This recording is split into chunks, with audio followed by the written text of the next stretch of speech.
Hey, it's Rich, the Louisiana Hobby Guy, and you found me today in the Laser Maker's Realm, where we'll be making the Holy Trinity Puzzle.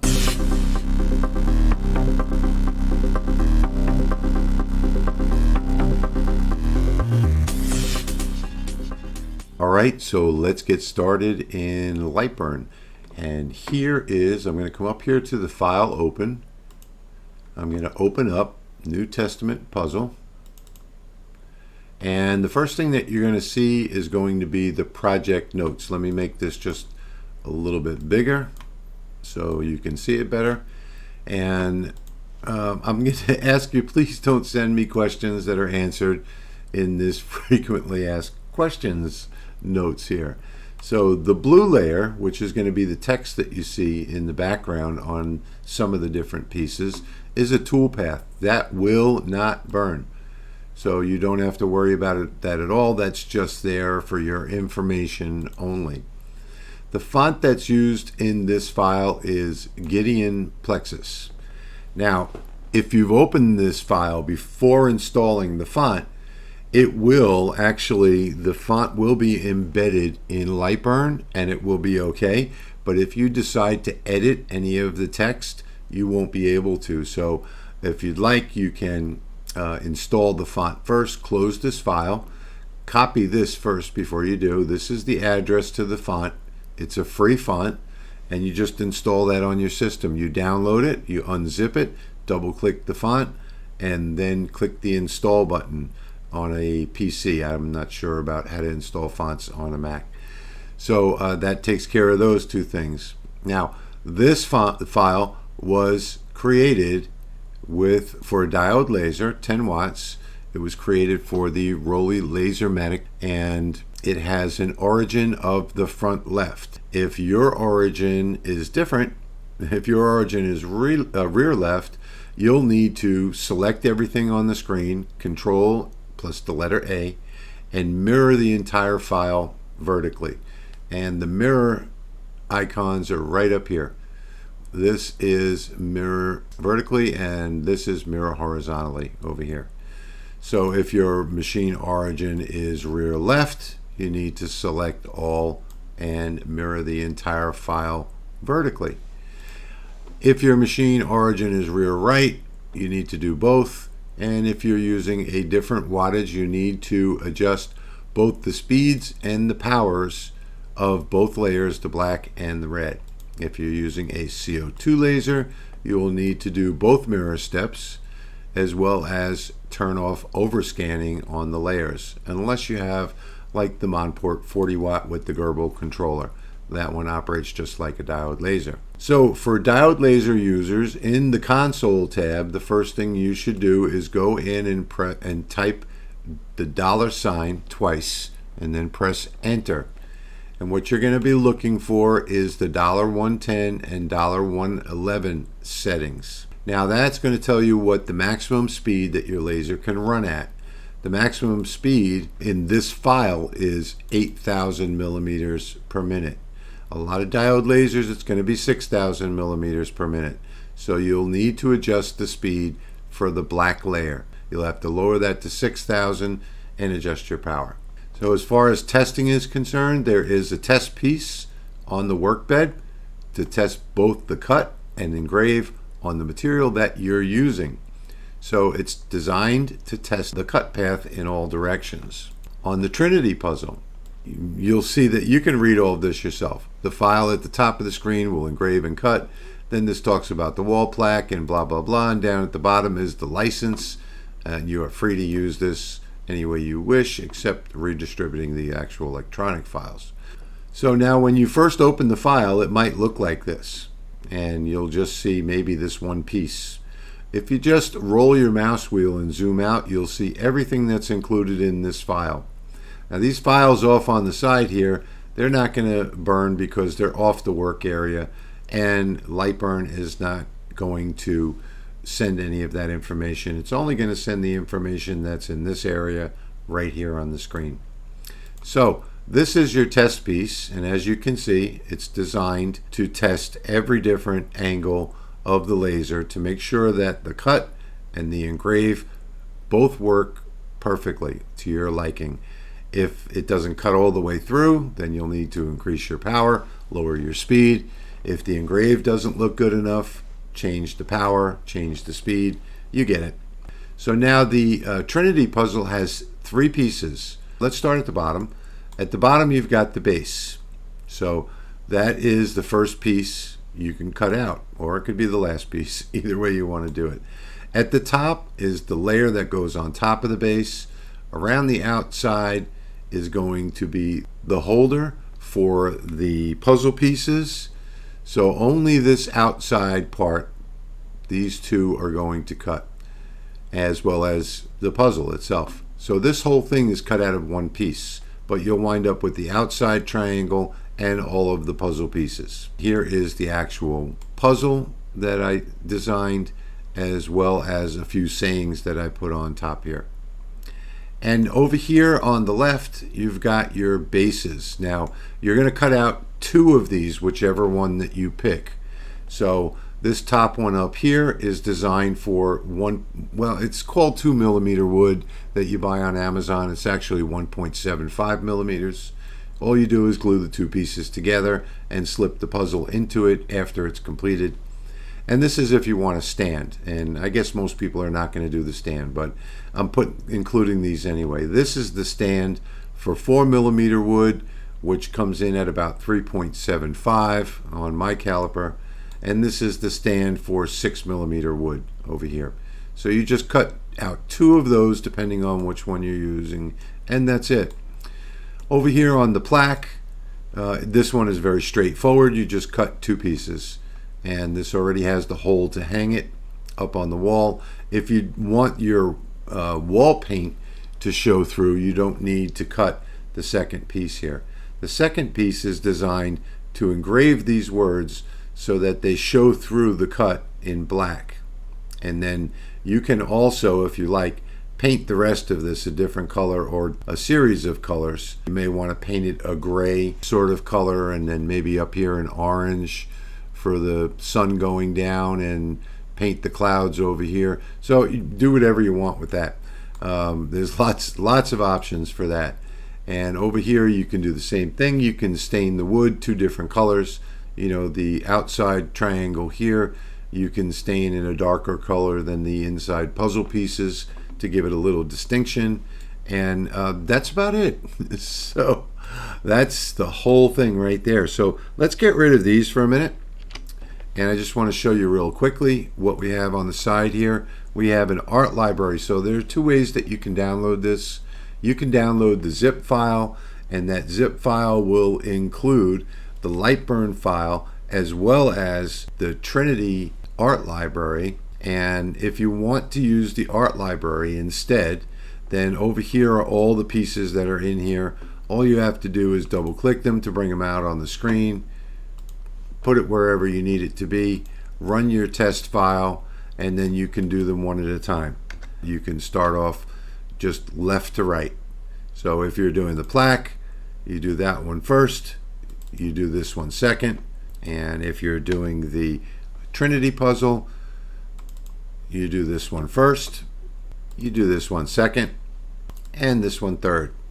And you'll pick, now here you'll pick which one that you want to use and cut out 2 of them. So let's say that you're using 2mm wood. Well, then you'll just grab these 2 and delete them. And then here all you need to do is press Control and the letter D to duplicate it. And then you can just use your arrow key to bring it down to there. And now you're ready to run that job. And that's all there is to it. I hope you enjoy this file. What I'm going to do now is you don't have to stick around unless you want to. So I am going to actually run these files on the Rolly. If you like, you can watch how the files burn, watch how I set it up, and take a look at the finished product. But that's it for the LightBurn session for now. So I'm going to move on now. You can either quit the video now and grab the download below the video and do this file yourself, or you can hang around and you can watch the actual product being made on the Rolly Lasermatic 10. Right, so for you folks that want to stick around and watch the actual production of this, Coming up next is going to be the engrave and the cut layers and the finishing. And I thank you for watching and sticking around. I hope you enjoy it. Okay, so I've got some 2mm wood down here on the honeycomb bed, and I've just gone ahead and put this at the 2 and 14 mark on the inches up top. I've taken the focus gauge, slipped it underneath, and made sure that it was the perfect focus for engraving. And I love the step gauge that comes with the Rolly. It's just a wonderful tool. And now I have to close the door because you can't operate this machine unless the door is closed. So I'm going to go ahead, and I've already assigned my power and my speed, and I'm just going to go ahead and start the burn. And I've decided that I'm going to engrave it first. I have the red layer, the cut layer output turned off, and I'm going to do this in 2 jobs. First I'm going to engrave it, then I'm going to refocus it for the cut, and then I'm going to cut it out. So here we go.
All right, so we're coming back into real time now, and we're just finishing up this engraving. And the next thing that we're going to do is the cut, and I want you to make sure that on your optimization settings on the laser tab that you have cut inner shapes first ticked off. So I'm going to open this up now. I did turn on my air assist for the engraving because I didn't want to do any cleanup afterwards. So I'm going to move the laser head up to the front so that I can do my focus. And I just love this focus gauge because it's got the different steps for the different sizes, if I can get the camera to focus. There we go. So I'm going to use that second one, and that second one is for cutting 3mm wood. I'll just drop this down until it barely touches it.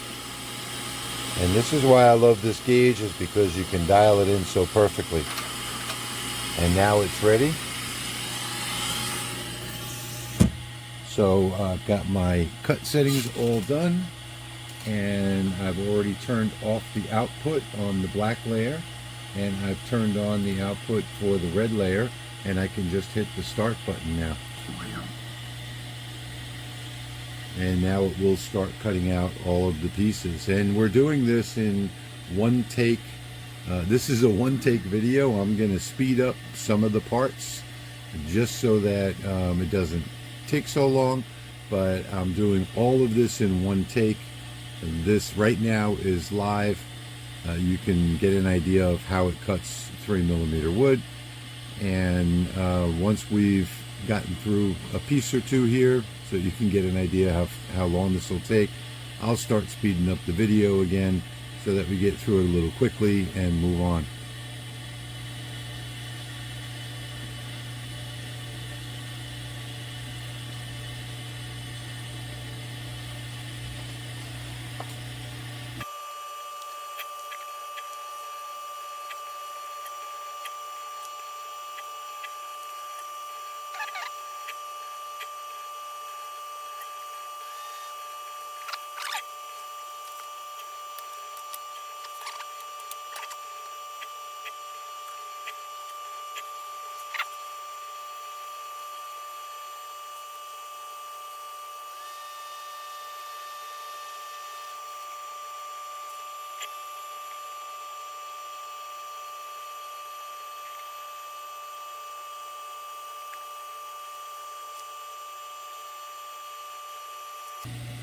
Alright, so coming back into live time here, we're in the last few seconds of the cut, and I am ready to cut out part number 2, which is the base.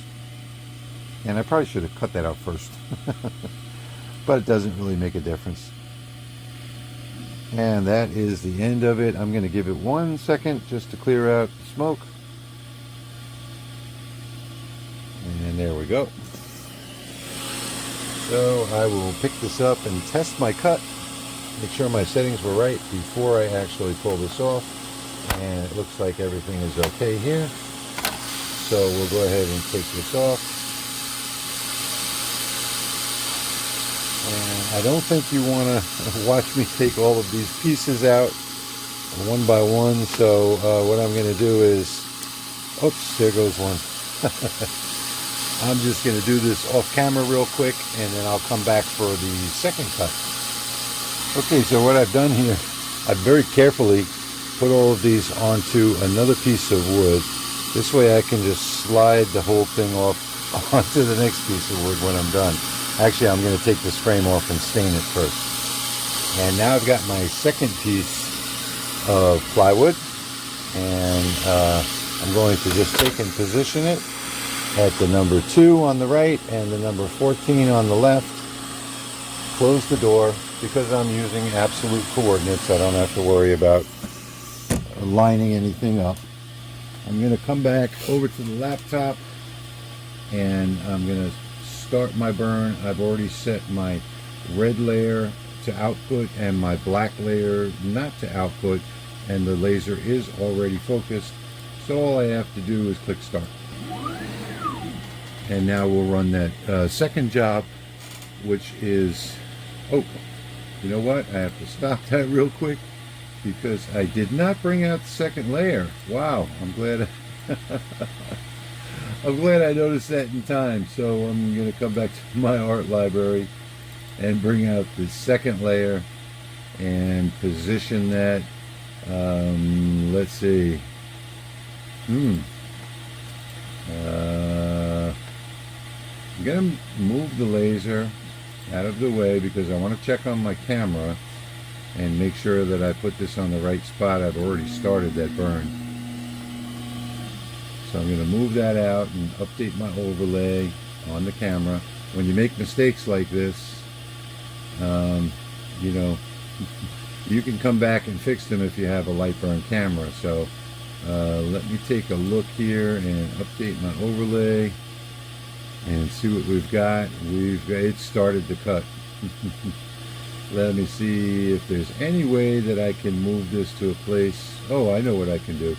I can flip it the other way. So I will flip it the other way. This way I avoid that piece. And this is the great thing about having a LightBurn camera. Since I botched that job, and I told you this is going to be one take, what I did was I flipped it over so that the long part is now up on the top instead. And now I can run this job and avoid that line that I burned, that first puzzle piece right there. So we're going to run this job all the way through. And I am running at, let's see, 400 millimeters a minute and 70% power. So I guess I could run this faster if I wanted to. I could probably bump this up to 600 millimeters a minute and raise the power up to 100%. But it doesn't really matter to me.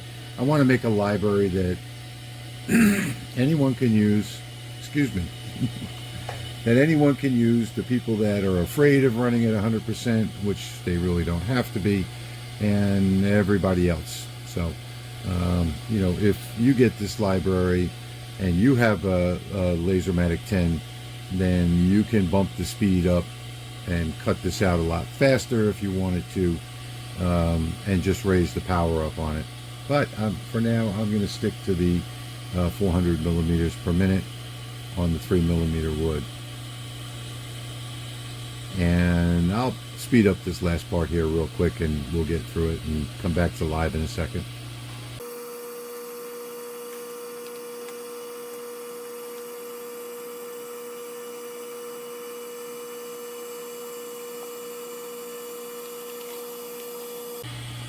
Now, as soon as that smoke clears out, I'm going to go ahead and open this up, and I'm going to show you what I was talking about where I screwed up the first time. Just give it a second. The exhaust fan on this works pretty well, so you don't have to wait too long. And that looks good. And let me show you where I screwed up. Let me get this one out. Sort of stuck in the corner there. There we go.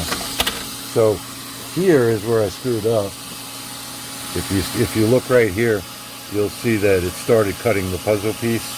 So all I did was flip it over and recovered that piece. Okay, now I'm going to move on to the finishing table. I'm going to go ahead and I think I'm just going to stain the outside one and leave the inside puzzle pieces natural for the contrast, and so that you can actually see that it's a puzzle. And there you have it, the Holy Trinity puzzle, as well as the religious wall hanging, and that's all there is to it. Down below the video you're going to see something that says show more, used to be called the description. If you click on that link, you can download this zip file with everything inside of it. Just unzip it to your hard drive and you're ready to go. And again, these files are proven and tested as you saw in the video. If you enjoyed the content today and the free files, also down there in the show more section, you'll find a link where you can buy us a cup of coffee, send us a donation. All the donations that come to the channel go directly to buying supplies for making more videos. So I hope you enjoyed the video today. And thank you for watching in the Laser Maker's Realm.